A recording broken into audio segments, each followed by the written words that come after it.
Estamos de volta com o Câmara em Pauta. A audiência pública promovida pela CCJ na terça-feira discutiu o sistema de micromobilidade compartilhada em São Paulo. A audiência discutiu o PL 1 de 2019, de autoria do vereador José Polici Neto, do PSD, que trata da mobilidade e inserção de novos modais na cidade de São Paulo. O decreto criado pelo Executivo no início do mês para a regulamentação e novas regras do uso de patinetes também fez parte da pauta da reunião. Eu acho que fica uma recomendação muito importante para o Executivo. O decreto que foi assinado na semana passada precisa de correções imediatas. Então esse é um primeiro ponto, né? Como a gente pode dialogar rapidamente com o Executivo, e essa tarefa eu tenho, e ela começa a partir do dia de hoje, junto com os colegas da Comissão de Constituição e Justiça, é como a gente faz as alterações do decreto já publicadas, porque eles podem estar colidindo com este esforço que a sociedade faz de arrumar o sistema de micromobilidade, de arrumar o sistema de mobilidade humana na cidade. O auditório lotado reuniu especialistas em mobilidade, sociedade civil e empresários do setor que falaram sobre os desafios do uso dos novos tipos de modais. O ponto positivo que eu destaco é que os novos modais, tanto bicicleta quanto patinete, bicicletas elétricas e todos os outros que já estão por vir, já chamaram a atenção, né, para a necessidade de você diminuir o número de carros nas ruas, diminuir poluição, diminuir congestionamento, e a micromobilidade se apresenta como a alternativa mais eficiente, mais barata e menos poluente e mais acessível também para alcançar isso. A regulamentação ela é positiva. É claro que existe o desafio de timing, de tempo que isso tem que ser implementado em meio ao grande uso que está sendo feito. Existem algumas discussões, essa por exemplo aqui junto à audiência pública, que devem ser debatidas utilizando todo mundo, inclusive os pedestres, mas ele é positivo sim. O pesquisador de micromobilidade do Instituto de Defesa do Consumidor falou sobre a importância da regulamentação do PL com as contribuições da sociedade. O projeto de lei é interessante porque ele traz diretrizes firmes apontando a importância da infraestrutura, que é ela que vai garantir e dar condições que os usuários respeitem as regras, tendo infraestrutura para ele usar tanto o pedestre quanto o ciclista para compartilhar bem o espaço. E além de tudo é importante, depois do PL aprovado, trabalhar em decretos melhores com regras para, por exemplo, o funcionamento do sistema. Esse debate está riquíssimo e nós, vereadores, vamos saber, a partir do testemunho das pessoas, o que é que nós devemos levar em consideração. Bem, esse é um tema que precisa ser realmente muito bem analisado, né, e haver equilíbrio, né, entre os mais diversos setores, né? Por isso é importante chamar a população para discutir e chamar os especialistas. O que é um modal? Por exemplo, o terminal da Barra Funda é um terminal intermodal. Por que ele é intermodal?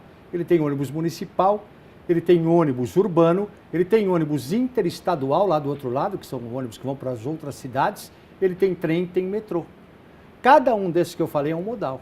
Então agora é ajustar o quê? Os modais que estão chegando, patinete, bicicleta, patinete elétrico. Então tudo isso tem que fazer parte do transporte intermodal, da mobilidade urbana da cidade de São Paulo. Por isso é importante esse projeto de lei, é importante chamar as pessoas, os especialistas para arrumar a casa, porque do jeito que está, não está muito bem arrumado ainda. Então por isso que tem que fazer isso. Tem que ter ordem, né? Tem que ter ordem, com certeza. E os vereadores da CPI da sonegação tributária ouviram na quinta-feira representantes dos bancos Santander e Safra. Nesses dois casos, para os vereadores, há indícios de que as instituições atuaram de forma a pagar menos imposto do que deveriam. A Comissão Parlamentar de Inquérito tem como objetivo apurar possíveis fraudes de sonegação fiscal das empresas de leasing, factoring e franchising, que atuam em São Paulo, mas possuem CNPJ registrado em outra cidade. Assim, elas se aproveitam de vantagens tributárias, como a menor cobrança de ISS, o Imposto sobre Serviços. Os primeiros a serem ouvidos foram os funcionários do Banco Santander. De acordo com o depoimento deles, a área de leasing da instituição funcionou na cidade de Barueri até o fim de 2017. Durante a reunião, os vereadores buscaram apurar se, de fato, as atividades ocorriam lá ou era apenas uma operação de fachada. Para o presidente da CPI, vereador Ricardo Nunes, os depoimentos confirmaram a tese da comissão. Demonstra que a CPI está acertando, que ela tem chamado empresas onde a gente tem feito um pré-estudo com relação às evidências da suposta fraude tributária. O caso do Santander também, a funcionária que trabalhou lá em Barueri, as pessoas que decidem, todas em São Paulo, ninguém nunca esteve lá. As reuniões que alegam nas atas do Santander Leasing nunca aconteceram, ela atesta que nunca aconteceram. Então é um trabalho que a CPI está desenvolvendo, que a gente vê que realmente está no caminho certo, e nossa tese, a nossa hipótese de que haja fraude tributária, ela vem a cada dia com as oitivas e a juntada de documentos se concretizando. Os parlamentares também questionaram funcionários do Banco Safra. O departamento de leasing teria funcionado no município de Poá até o ano passado, 2018. No entanto, o vereador Ricardo Nunes diz que as pessoas indicadas para o depoimento não conseguiram demonstrar que o endereço da sede da empresa era nessa cidade. Para ele, tudo indica que o processo decisório ocorria em São Paulo. Vieram duas pessoas da depoimento que nunca tiveram na cidade, os diretores nunca tiveram, o único funcionário que teve lá em Poá durante o período nunca encontrou as pessoas que efetivamente tomavam as decisões. Então, para nós, o caso do Safra está ficando mais robusta a nossa tese de que efetivamente existe uma suposta fraude tributária por simulação de endereço na cidade de Poá para não pagar os tributos para São Paulo. O auditor fiscal da Secretaria Municipal da Fazenda acompanhou a reunião. Ele explica que, de acordo com a lei, em serviços financeiros como leasing, o município tributante deve ser aquele em que as decisões são assinadas. Não adianta nada eu ter 300 funcionários em um determinado município se eventualmente eu tenho a decisão sendo tomada em outro lugar. No caso do Santander, o que aconteceu? A própria funcionária reconheceu que a decisão não era tomada em Poá. Portanto, mais um capítulo dessa CPI que está apertando o cerco, né? Apertando o cerco e conseguindo depoimentos importantes, né? Ainda bem que vieram para prestar depoimentos. E é muito importante, e o precedente que foi aberto no acordo com o Itaú, 230 milhões ano, que isso foi um acordo que foi feito, ele é fundamental, esse precedente, para os outros também. Porque pelo que a gente está vendo, está ficando evidente que você tem uma portinha em outro município e opera na cidade de São Paulo, o que não pode. Então, acho que está indo muito bem essa CPI, né, Elis?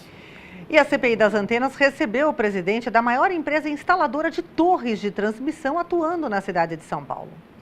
A empresa American Tower do Brasil já havia sido convidada para prestar esclarecimentos à CPI das antenas em 2 ocasiões, nas quais não enviou representantes. Desta vez, o próprio presidente da empresa compareceu à reunião, acompanhado dos advogados da companhia. Flávio Galvão Lopes Cardoso respondeu às dúvidas dos parlamentares sobre o que é de responsabilidade ou não da empresa com relação ao serviço. Falou sobre o processo de regularização das torres de transmissão e multas. Nós temos que deixar muito claro, quem é que paga a multa na irregularidade de uma antena? É o dono do imóvel? É o proprietário da antena?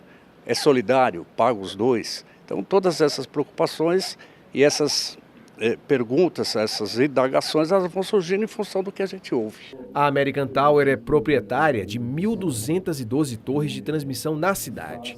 45% destas antenas, segundo o presidente da empresa, estão funcionando sem licença da prefeitura, amparadas por liminares da Justiça. Para o vereador Camilo Cristófaro, a maneira como as multas são aplicadas beneficia as empresas do setor. Primeiro eles instalam antena no imóvel da Dona Maria e depois eles vão pedir regularização. E se não regulariza, a Dona Maria toma R$150 mil de multa por mês, quem paga? Quem paga? Porque não é a American Tower que colocou a antena que vai pagar a multa, é o proprietário do imóvel, do terreno. Então, tem muita coisa esquisita nisso tudo. Muitas irregularidades, muita coisa precisa ser apurada e que precisa definitivamente de uma solução, né? Precisa corrigir, sem dúvida, isso que o vereador Camilo Cristófaro falou, que o vereador Claudinho de Souza também falou. Sem dúvida que correções são necessárias. Uma outra coisa que é importante é que tem que entrar para a CPI arrumar a casa. Antena, qualquer antena, tem que ter 50 metros no caso, em volta dela, 50 metros não pode ter nada. Não pode ter nem residência, nem ponto comercial.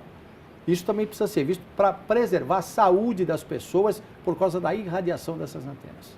Tá ótimo. Bem, obrigada pela participação, Carlos Malho, mais uma vez, o nosso Câmara em Pauta. Foi um prazer tê-lo comigo aqui nesse programa. Eu que agradeço a você e um abraço para o telespectador da TV Câmara São Paulo. E no próximo bloco você vai conhecer os detalhes do Troféu São Paulo, capital mundial da gastronomia. Não saia daí, o Câmara em Pauta volta já.